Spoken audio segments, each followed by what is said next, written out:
မင်္ဂလာပေါင်းနဲ့ပြည့်စုံတဲ့နေ့ဖြစ်ကြပါစေလို့အားလုံးကိုຫນွေဦးမေ channel ကနေမှထွန်းပြလေးပြီးကြိုဆိုပါရစေဒီနေ့ကတော့ပထမအဆုံးအနေနဲ့သတင်းတော့မဟုတ်ဘူးဒါပေမဲ့ဒီနေ့ကျမတို့မြန်မာနိုင်ငံမှာဖြစ်ပျက်တဲ့ကိစ္စတစ်ခုလေးကိုဗီဒီယိုတော်တော်လေးပြပြီးမှအရင်ပြောချင်တယ်ကျတို့ဗီဒီယိုကြည့်ရအောင်နော်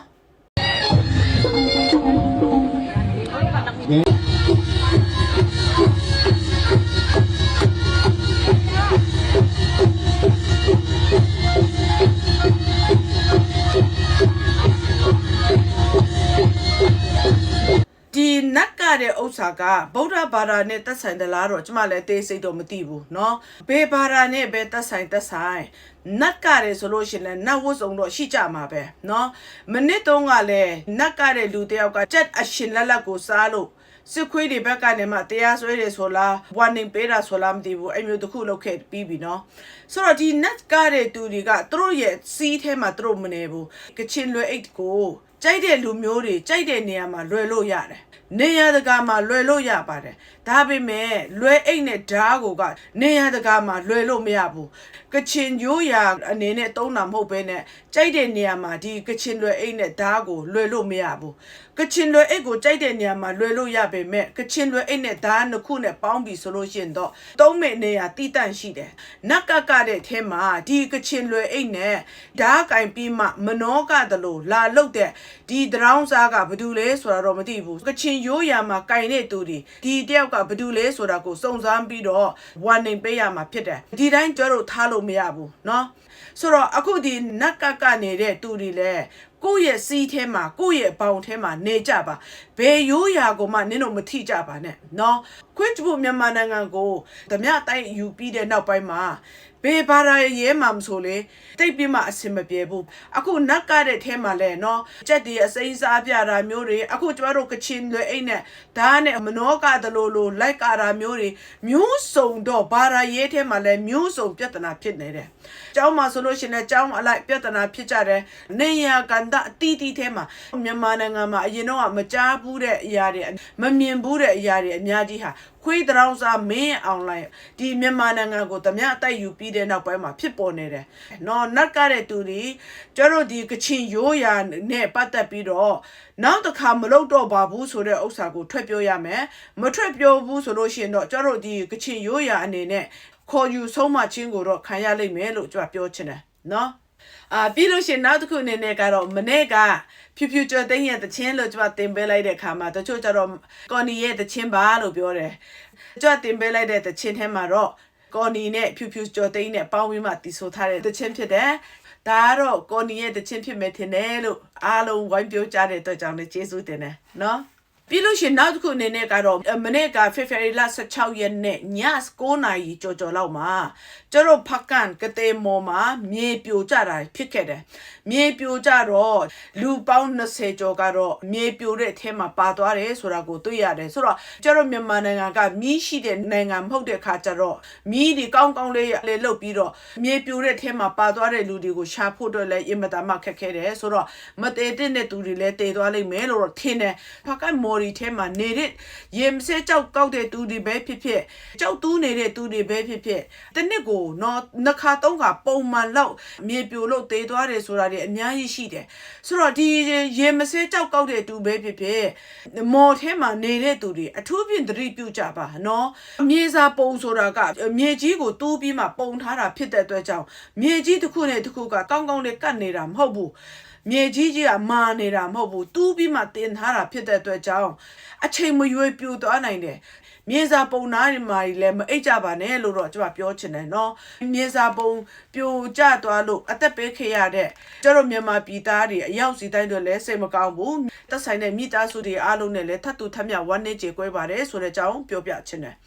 ပြီးနောက်သတင်းတစ်ပုဒ်အနေနဲ့ကတော့ဒါကဝန်တာဆရာပဲဖေဖော်ဝါရီလ14ရက်နေ့မှာရှမ်းပြည်တောင်ပိုင်းမောက်မေမြို့နယ်ဗမတ်ရွာနားမှာတိုက်ပွဲတွေဖြစ်ပွားခဲ့တယ်အဲ့တိုက်ပွဲထဲမှာပအိုင်းလူမျိုးတွေကိုနီးမျိုးစုံနဲ့အနိုင်ကျင့်နှိပ်စက်ခဲ့တဲ့ပအိုင်းပြည်သူစစ် PNO ဘူကြီးခင်မောင်ကိုခွန်လောက်ရောင်ကတော့ စနိုက်ပါထိပြီးမှမတာပေါ်သွားတယ်ဆိုတာကိုသိရတယ်ဆိုတော့စစ်ခွေးတွေနဲ့ပတ်သက်တဲ့ဘောမနေတဲ့သူတွေအားလုံးဟာလူရိုင်းနေပဲလူတယောက်ကိုမြေရှို့တတ်တာမျိုးတို့ရရဆက်ဆက်တပ်ပြင်းလဲနာကျင်ချင်းလည်းမရှိကြဘူးသူတို့မှလူစိတ်လုံးဝမရှိကြတော့ဘူးနော်တိုက်ပွဲဖြစ်လို့တကူရဲ့ရန်သူဖြစ်တဲ့ကျတော့တော်လာရဲတွေနဲ့ပက်ပက်ဆက်ဆက်ပြစ်ကြပါကိစ္စမရှိဘူးကိုယ့်ရဲ့ရန်သူနဲ့ဖြစ်တဲ့တိုက်ပွဲမို့လို့ကိုကအနိုင်ရချင်လို့ပြစ်လို့တစ်ဖက်ကသူတွေတေးသွားတယ်ကိစ္စမရှိဘူးဒါပေမဲ့ပြစ်မရှိတဲ့ပြည်သူတွေကိုညှဉ်းပန်းနှိပ်စက်နိုင်တဲ့စိတ်နှလုံးသားရှိတာတော့အံ့ဩစရာကောင်းတယ်ပြီးလို့ရှိရင်မနေ့ကတင်းထဲမှာတင်ပေးလိုက်တယ်လို့ပဲမကွေးတိုင်းမှာဆိုလို့ရှိရင်စစ်မှုထမ်းနဲ့ပတ်သက်ပြီးတော့နေအောင်စစ်နေဖြစ်နေတယ်ဆိုတော့ဒီမကွေးဘက်မှာလည်းဆင်းရဲတဲ့သူတွေအများကြီးရှိတယ်ဆိုတော့လူတယောက်ကိုရွေးဖို့ရန်အတွက်350ဆိုတာမမြင်ဘူးပဲနဲ့မြန်မာနိုင်ငံမှာတည်သွားတဲ့မိသားစုတွေတပုံကြီးပဲဒီ AOT မှာလည်းမွေးကလေးကနားမကြတဲ့ယောက်ျားလေးကိုသူ့မိဘတွေစစ်သားစုဆောင်တဲ့ထဲမှာမထည့်ချင်လို့တနစ်ကို300ကျော်ပေးနေရတယ်ဆိုတာလည်းကြားရတယ်ခွေးကြပုကိုနိုင်သူတမရရာသူရဖို့ရအတွက်အသက်80ရှိနေတဲ့မုတ်ဆိုးမအဖွားကြီးကိုထောင်ထဲတောင်ချရဲနေတဲ့ခွေးတောင်စားရဲ့ကျွန်းတွေကလည်းဒီလိုလောက်တာတော့ဆန်းတော့မဆန်းဘူးဒါကြောင့်ကြအမြဲတမ်းပြောတယ်ကျတို့တော်လာရဲပြည်သူတွေစိတ်သက်ကြသွားတာတွေလုံးဝလို့မရဘူးနော်ကြွဒီညတစ်ခါပြန်ပြောမယ်ဒီ21ဒေါ်လာရဲဆိုတာဟာနိုင်သူအကုန်စားတိုက်ပွဲဖြစ်တယ်နော်ကျတို့ဒေါ်လာရေးတွေနိုင်နေဆိုလို့ရှိရင်စစ်ခွေးတွေကိုကျမတို့အားလုံးတရားစီမယ်သူတို့ရဲ့ပိုင်တဲ့ပစ္စည်းတွေအားလုံးကိုပြည်သူပိုင်နေတဲ့တင်းစီမှာဖြစ်တယ်သူတို့တာနိုင်သွားတယ်ဆိုလို့ရှိရင်တော့ကျမတို့ဒေါ်လာရေးမိသားစုတွေရဲ့ဘဝဟာမတွေးဝန်းစရာဖြစ်တယ်ဒါကြောင့်ဒီ21ဒေါ်လာရေးဟာနိုင်သူအကုန်စားဖြစ်တဲ့အတွက်ကြောင့်ကျတို့စိတ်သက်ကြလို့မရဘူးတော်လန်ရဲကိုတနေ့ပြီးတနေ့အချိန်တိုးရမှာဖြစ်တယ်ဒီမနေ့ကလည်းတင်ပေးလိုက်တယ်ဒေါနာတက်ရင်မှလည်းတက်တာတစ်တွေခေါ်ယူနေတယ်ပြီးလို့ရှိရင်ကိုကတနတ်မကင်ချင်လို့တော်လန်ရဲဘက်မှာမဝင်ချင်ဘူးဆိုလို့ရှိရင်လည်းစစ်ခွေးတွေကအိမ်ထဲထိပေါ်တာဆွဲနေတာဖြစ်တဲ့အတွက်ကြောင့်တော်လန်ရဲတွေနဲ့အမြန်ဆုံးပူးပေါင်းပြီးတော့စစ်ခွေးတွေကိုမြန်မာမြေပြင်ပေါ်ကနေအမြန်ဆုံးချေမုံရအောင်လို့အားလုံးကိုဖိတ်ခေါ်ချင်တယ်တော်လန်ရဲမိသားစုတွေမျက်လုံးပွင့်ရမယ့်အချိန်ဖြစ်နေပြီဆိုတဲ့အကြောင်းပြောချင်တယ်နော်ပြီးလို့ရှိရင်အခုကျမတို့နောက်တင်းတစ်ပုတ်နေနေတော့ဗီဒီယိုတူတူလေးကိုနားထောင်ကြည့်အောင်နော်အငယ်ဦးလာဆွေခင်ဗျာပြီးခဲ့တဲ့နိုဝင်ဘာလ10ရက်နေ့ရွေးကောက်ပွဲမှာအငယ်အနေနဲ့ဂန်ကောမဲဆန္ဒနေမယ်အငယ်ဝင်ပြန်ခဲ့တယ်ဒါပေမဲ့လည်းအငယ်အနေနဲ့ဒါမဲပြတ်တဲ့ရှုံးခဲ့တယ်လို့သိရတယ်ပေါ့လေပြတ်တော့မဟုတ်ပါဘူးဟုတ်ပြီအငယ်အနေနဲ့ဒါရှုံးနေခဲ့တယ်ပေါ့လေအငယ်လိုပုံကိုမျိုးကဒီလိုမဲဆန္ဒနေမှာရှုံးခဲ့တယ်ဆိုတာဘာကြောင့်လို့များအငယ်အနေနဲ့ပြောနိုင်လဲဒီနေရာမှာကျွန်တော်ပြောချင်တာကခင်ဗျာကိုယ်တိုင် USD ရဝင်ပြန်ရင်ခင်ဗျာရှုံးလိမ့်မယ်ခင်ဗျာကိုယ်တိုင် NLD ပါတီရဝင်ပြန်ခင်ဗျာနိုင်လိမ့်မယ်ဒါပဲကျွန်တော်ပြောချင်တယ်အိုဘားမားက USDP ကဝင်ပြန်ရင်အိုဘားမားရှုံး NLD ကနေဝင်ပြန်ရင်အဒီအာမင်လဲနိုင်တယ်ဒီလိုပဲပြောရမှာပေါ့ဟုတ်အဲ့ဒါဘာကြောင့်လဲဆိုတော့ကျွန်တော်ခုန BBC နဲ့တော့ပြောလိုက်တယ် ASSK syndrome မြန်မာပြည်မှာဆွက်ကတ်နေတယ်လို့မြန်မာပြည်သူလူထုကဟောတော့ဒေါအောင်ဆန်းစုကြည်ယောဂါပေါ့လို့ဆွက်ကတ်ဘာကြောင့်ဆိုတော့ဒေါအောင်ဆန်းစုကြည်ဟာ clear ဖြစ်တယ်ပေါ့နော်ဒီ politics မှာ तू ကအကျင့်ပြတ်ချစားမှုတွေပါတယ်စသဖြင့် तू ကလောလောဆယ်တော့ तू ကအုတ်ချုပ်ရေးပိုင်းကိုမလုပ်ဘူးတော့ virgin ဖြစ်နေတာပေါ့ဒီ virgin ဖြစ်နေတာကိုလူထုကစိတ်ဝင်စားနေတယ်ဆိုတော့အခုဒီထဲမှာကျတော့အားလုံးကြားရတဲ့အတိုင်းပဲဒေါ်အောင်ဆန်းစုကြည်ကိုပြည်သူတွေမဲထည့်တာဟာဒေါ်အောင်ဆန်းစုကြည်ဟာအကလိမှုကိုစားတဲ့သူမဟုတ်ဘူးနိုင်ငံရေးထဲမှာကင်းရှင်းတဲ့သူဖြစ်တယ်လို့ဘူးတဲ့လဆွေကိုယ်တိုင်ဖွင့်ပြောခဲ့ပြီနော်2015မှာကျန်းဖုတ်တီရှုံးခဲ့တာကပြည်သူတွေတို့ကိုမထောက်ခံဘူးပြည်သူတွေမထောက်ခံတဲ့အတွက်ကြောင့်တို့ကရှုံးရတယ်။ဘာကြောင့်မို့ဒေါ်အောင်ဆန်းစုကြည်တို့ကိုပြည်သူတွေကထောက်ခံတယ်လဲဆိုတော့ဒေါ်အောင်ဆန်းစုကြည်ကနိုင်ငံရေးမှာနာမည်ပြတ်မရှိဘူး။ချစားတာတွေလုံးဝမလုပ်ဘူး။ဒါကြောင့်မို့ပြည်သူတွေကသူ့ချစ်တယ်လို့ပြောတယ်။ဆိုတော့လူတယောက်ကိုချစ်တယ်ဆိုရင်သူ့မှာ reason ရှိတယ်။ဘာကြောင့်ချစ်တယ်လဲဆိုတော့အကြောင်းပြချက်ရှိတယ်။ဒီနေ့ဒေါ်အောင်ဆန်းစုကြည်ကိုပြည်သူတွေချစ်တာကသူကနိုင်ငံရေးမှာနာမည်ပြတ်မရှိဘူး။ तू ကချစားတာတွေမရှိဘူးလို့ပြောတယ်။ဘူးလက်လက်ဆွေတွေဒေါ်အောင်ဆန်းစုကြည်ကိုဒီလိုခံစားတတ်တယ်။ဒါပေမဲ့2021ခွေးကြပုကနေမှအာဏာသိမ်းလိုက်တဲ့အခါမှာခွေးကြပုကနေမ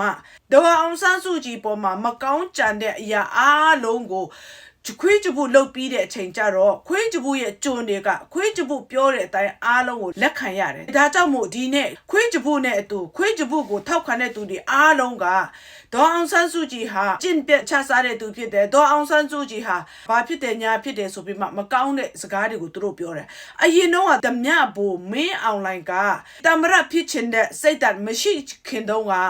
ဒီဂျမ်ဖွတ်ပါတီဒီဟာဒေါအောင်ဆန်းစုကြည်ကိုအတိုက်ခံပါတီတခုအနေနဲ့ပဲသူတို့မြင်ကြတယ်ဒါကြောင့်မို့ဒေါအောင်ဆန်းစုကြည်အနိုင်ရတဲ့အချိန်မှာလဲဒေါအောင်ဆန်းစုကြည်ကိုအနိုင်ရတဲ့ပါတီတခုအနေနဲ့ပဲမြင်ခဲ့ကြတယ်ဒါပေမဲ့ကြာလာခဲ့တဲ့အခါမှာတော့ခွေးကြဘူးကနေမှတမရအရန်ဖြစ်ချင်လာခဲ့တယ်တမရဖြစ်ချင်တဲ့အခါတော့ဒေါအောင်ဆန်းစုကြည်ကိုလည်းသူတောင်းတယ်မရဘူးဦးဝင်းမြင့်ကိုလည်းသူတောင်းတယ်မရဘူး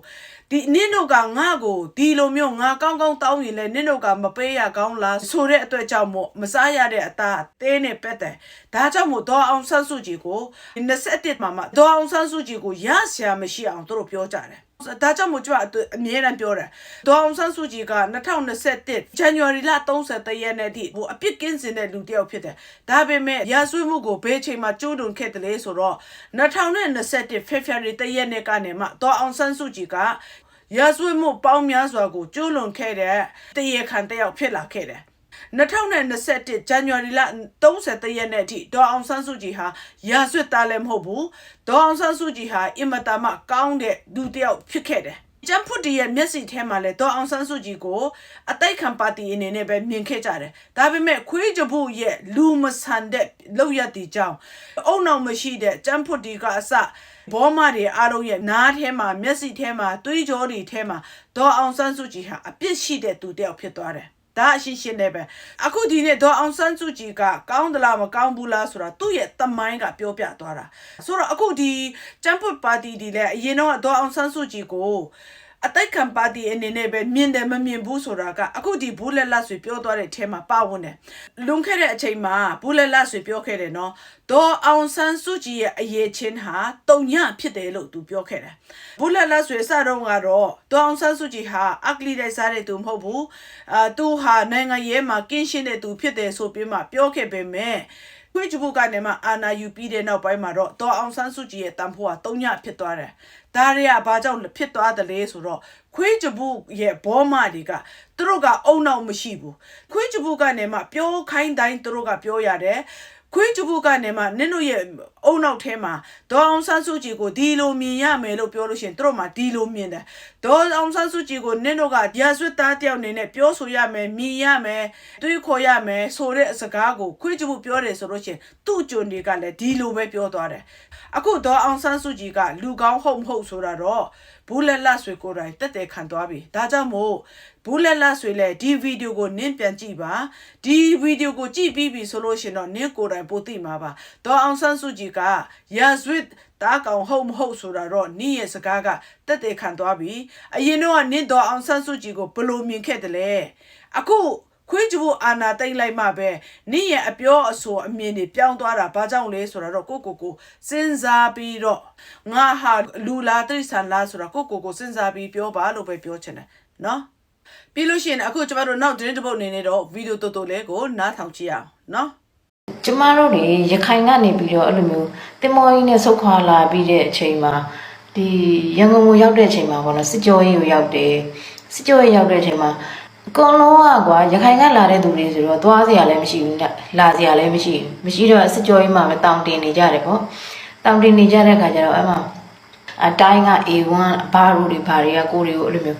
ခမရတို့ဒီမှာပဲတစ်သက်လုံးစားနေလို့မရဘူးအလကားစားနေလို့မရဘူးဘာညာကိုတွေလည်းကွာခြေကောင်းလက်ကောင်းလှုပ်စားတတ်တယ်ကြိုက်စားတတ်တယ်ကိုတွေသားသမီး2ယောက်ပဲပါတာသား2ယောက်ပဲပါတယ်ပေါ့နော်ဘာပြောချင်လဲဆိုတော့ကကြတော့ခုနောက်ပိုင်းကျတော့ဟိုစီးပွားရေးတစ်ခုခုလုပ်မယ်ဆိုရင်လည်းဥမာစက်ရုံစင်းတာပါညာလုပ်မယ်ဆိုရင်လည်းကွာဆက်ချုပ်တက်အောင်မှအဲ့လိုဆက်ကလည်းမချုပ်တက်ဘူးပညာလည်းမတက်ဘူးစားလည်းမတက်ဘူးဆိုတဲ့အခါကျတော့အနိုင်ဆုံးကွာသူများဆိုင်မှာသွားပြီးတော့အဲ့လိုထမင်းဆိုင်မှာနေပါတယ်ပကံဆေးမယ်ဆိုရင်တော့မှရန်ကုန်မြို့ကြီးကလူကြီးလေအောင်မှအဲ့လိုလူကြီးရလည်းမလဲဘာလည်းမလဲဆိုဘာမှလုံးမစားတတ်ဘူးသိတယ်မလားအဲ့လိုမျိုးဆိုတဲ့အခါကျတော့ခုနောက်ပိုင်းကျတော့ရဲမိတယ်ဘယ်တွေရောက်ကုန်လဲဆိုတဲ့အခါကျတော့ဟိုတချို့တွေကျတော့ KTV တို့မာဆက်တို့အဲ့လိုမျိုးမှာလောက်ရတယ်အဲ့ဒီမိန်းမတွေကိုကိုယ်ကပိုတော့မှအားပေးရအောင်ပါဆိုတော့အခုကျမတို့ဒီထဲမှာကြားရတယ်နော်ရခိုင်မှာစစ်ရှုံးလို့ထွက်ပြေးသွားခဲ့တဲ့စစ်ခွေးမိန်းမတွေမိသားစုတွေတချို့ကတော့လင်မရှိတော့တဲ့မုတ်ဆိုးမတွေ အခုသူတို့ကရန်ကုန်စစ်ကြောရေးထဲမှာရောက်သွားတယ်အခုသူတို့ကတော့စစ်ဆဲတာတွေအကုန်ပြီးသွားပြီဒါပေမဲ့သူတို့ကဘဲမှမတော်တတ်ဘူးအဲ့မှာပဲသူတို့နေတယ်ဆိုတော့သူတို့ရဲ့ခေါင်းဆောင်တွေကဟာသူတို့ကတော့စင်စင်ရဲရဲနဲ့ရခိုင်မှာဒုက္ခခံခဲ့တဲ့လင်ပြောက်သွားပြီသူတို့ရဲ့လင်တွေလည်းတုံးပန်းတွေဖြစ်သွားတာတွေရှိတယ်မတာပေါ်သွားတဲ့လူတွေလည်းရှိတယ်ငါတို့ကျွေးမပြုစုရမှာပဲဆိုတော့စိတ်တမရှိဘူးစစ်ခွေးတွေကဘောမဖို့ပဲပြောမှာဒါပေမဲ့နင်တို့ဘောမမတော့ဘူးဆိုလို့ရှိရင်ထမင်းတစ်လုံးမှနင်တို့ဘောမတွေကိုကျွေးချင်တာမဟုတ်ဘူးနော်ဆိုတော့အခုသူတို့ကိုဒီတိုင်းပဲနေမလားဒီတိုင်းပဲနေမလားလို့မဲတဲ့အတွက်ကြောင့်သူတို့လည်းအလုပ်လုပ်ချင်တယ်ဆိုတော့ဒီထဲမှာဒီမိမဘာပြောသွားလဲအလုံးလုံးမယ်ဆိုလို့ရှိရင်ပညာမတတ်ဘူးတဲ့ဘယ်တတ်မလဲနင်တို့ကကျောင်းမှမတတ်တာကျောင်းမတတ်ဘဲနဲ့နင်တို့ကစစ်ခွေးတွေရဲ့မိမဖြစ်ဖို့ပဲနင်တို့စူးစမ်းနေကြတာလေနင်တို့လင်းနေလဲစာမတတ်ဘူးလေအခုဒီခွေးတောင်စာမင်းအောင်လိုက်သူကိုယ်တိုင်တောင်မှဖတ်စရာတောင်မပြီးဘဲနဲ့ DSA တက်သွားတာကိုမေ့သွားသလားတော့မသိဘူးအခုကျတို့တော်လာရဲတွေကိုပညာမတတ်ဘူးလို့ပြောတယ်အခုသူ့ရဲ့ဘောမတွေစာမတတ်လို့ပြဿနာဖြစ်နေကြပြီအလုပ်လည်းမလုပ်တတ်ဘူးဘာမှလည်းမတတ်ဘူးစစ်ခွေးမိမတွေတတ်တာကတော့တင်းအုပ်ဖို့တတ်တယ်ပြီးလို့ရှိရင်တို့ရဲ့အထက်ကတိုင်းမူတွေနော်ဘူကြီးတွေရဲ့ထမိန်လျှော်ဖို့ဖနတ်တိုက်ဖို့ចမ်းတိုက်ပေးဖို့အဲ့လိုပဲတတ်တာတို့ရဲ့အရေးချင်းနဲ့ဒါပဲဆိုတော့အခုဒီလင်ပြောက်တဲ့မိမတွေက KTV မှာအလုပ်လုပ်တယ်တဲ့သူတို့ရဲ့ပါဇက်ထဲကကိုမှပြောတယ်နော်အခုဘောမတွေကြော်မျိုးမင်းတွေကြော်စိုးဦးတွေခဏ CDM လောက်လာခဲ့တဲ့တော်လာရဲတွေကိုဘာပြောလဲ CDM လောက်သွားတဲ့သူတွေအခုထိုင်းနေဘက်မှာအလုပ်မရှိလို့ KTV မှာအလုပ်လုပ်နေကြတယ်လို့ပြောတယ်ဆိုတော့ဒီနေ့ကျတော့တော်လာရဲထဲမှာတော်လာရဲလုံရင်းနဲ့ KTV ထဲမှာအလုပ်လုပ်နေတဲ့သူတယောက်မှမရှိဘူးတချို့ကျတော့တော်လာရဲထဲမှာမပါဝင်ဘဲနဲ့ကိုဖာနဲ့ကိုတွားတဲ့သူတွေရှိချင်တယ်ရှိနိုင်ပါတယ်เนาะဒါပေမဲ့ CDM လောက်တွားပြီးတော့တော်လာရဲဘက်ကိုရောက်လာခဲ့တဲ့ CDM ဒီလဲ KTV ထဲမှာတယောက်မှအလုပ်မလုပ်ဘူးလို့တော့ကျွန်တော်မဆိုလို့ချင်ဘူးဒါပေမဲ့တော်လာရဲလောက်ပြီးမှအစင်မပြေလို့ KTV ထဲတွားတာတော့မဟုတ်ဘူးသူတို့ဘာနဲ့သူတို့စစ်ခွေးရဲ့လက်အောက်ထဲမှာအလုံးမလုံးချင်တော့လို့ CDM လောက်သွားတယ်ပြီးလို့ရှင်လဲသူတို့လွတ်မြောက်နေမြေကိုရောက်သွားတဲ့အခါမှာသူတို့ရဲ့ခြေထောက်ပေါ်မှာသူတို့ရက်တီချင်လို့เนาะ KTV ထဲမှာလောက်တဲ့သူတွေလည်းရှိကောင်းရှိလိမ့်မယ်ဒါပေမဲ့ရခိုင်ပြည်နယ်ကနေမှတင်းဘောနဲ့ရန်ကုန်ကိုရောက်လာခဲ့တဲ့ခွေးမြစ်သားစုတွေလင်းပြောက်တဲ့သူတွေလင်းကစစ်တုံးမှန်ဖြစ်သွားတဲ့သူတွေရဲ့မိန်းမတွေမိသားစုတွေကစားဝတ်နေရဲ့တရဘာမှစားလို့မရတော့လို့သူတို့မှာကအလုံးမရှိလို့တွားလို့စားနေကြတယ်ဒါဒီကြတော့အခုနင်းတို့ဘောမတွေဘာပြောမလဲကျတို့တော်လာရဲတွေကငါတို့ကအစင်မပြေတော့လို့ဆိုပြီးမှ KTV ထဲရောက်သွားတဲ့CDM တယောက်မှမရှိဘူးဒါပေမဲ့အခုနင်းတို့ရဲ့ခွေးတွေဘလို့ဖြစ်နေကြလဲသူတို့ရဲ့ဘဝအခြေအနေကြောင်း KTV ထဲရောက်သွားတယ်လို့ပြောတယ်သူတို့ကိုယ်တိုင်ပြောနေတယ်နော်ဒါကိုနင်းတို့ဘောမတွေဘလို့ပြောမလဲပညာလည်းမတတ်ဘူးလို့ပြောပြီးပြီနော်ဆိုတော့ဒီနေ့ကျတို့တော်လာရဲတွေကိုအထူးသဖြင့်အရင်တော့ကျတို့တိုင်းရင်သားလက်နက်ကိုင်တို့ပဲပြောတယ်အခုနင်တို့ PDF တွေကအစနင်တို့ဘာပြောလဲပညာမတတ်လို့လက်နက်ကိုင်တယ်ပညာမတတ်လို့တောင်းကြမှုလုပ်တယ်လို့ပြောတယ်ဆိုတော့ဒီနေ့မြန်မာနိုင်ငံမှာနင်တို့စစ်ခွေးတွေကိုလက်ခံတဲ့သူတွေဘယ်နှကောင်ရှိတယ်လဲဆိုတော့နင်တို့စစ်ခွေးတွေကရောဘယ်သူကပညာတတ်တယ်လဲဟမ်နင်တို့စစ်ခွေးတွေဘယ်သူပညာတတ်တယ်လဲခွေးကျဖို့အတောင်မှ first year ပဲတတ်တယ်ဒီနေ့ကျတို့တော်လာရဲတွေဘာကြောင့်လက်နဲ့ကိုင်းတယ်လဲဆိုတာကိုနင်တို့ခွေးတွေနဲ့ဘောမတွေတကယ်ပဲမတိကြတာလားဘာကြောင့်ကျတို့ကဒီတော်လာရဲကိုလုံနေကြတာလဲဘာကြောင့်ကျတို့လက်နဲ့ကိုင်းနေကြတာလဲဘာကြောင့်မို့ကိုမိသားစုနဲ့ကောင်းကောင်းမနေဘဲနဲ့ဘာကြောင့်လက်နဲ့ကိုင်းပြီးတော့ဒုက္ခဆင်းရဲခံနေကြတယ်လဲဒါကိုနင်တို့စစ်ခွေးတွေတကယ်ကိုမတိတာလားဘောမတွေနင်တို့ရောတကယ်ပဲမတိကြတာလားနင်တို့စစ်ခွေးတွေဒီကျတော့ဘာကြောင့်မို့လက်နဲ့ကင်တယ်လေဆိုတာကိုနင်တို့စစ်ခွေးတွေနားလေချင်းချင်းနဲ့နားလေမယ်နားမလဲချင်းနဲ့နားမလဲဘူးနားလေဒီဖြစ်စေနားမလဲဒီဖြစ်စေကျတော့တော်လာရဲဒီကတော့နင်တို့စစ်ခွေးတွေကိုအရှင်ထားမှာမဟုတ်ဘူးဆိုတာကိုမမေ့ကြပါနဲ့နော်တိတ်ရှိရှိဝဲဝဲပြောချင်ဘူးပြည်သူတွေအားလုံးကျမ်းမာပြောရှိကြပါစေ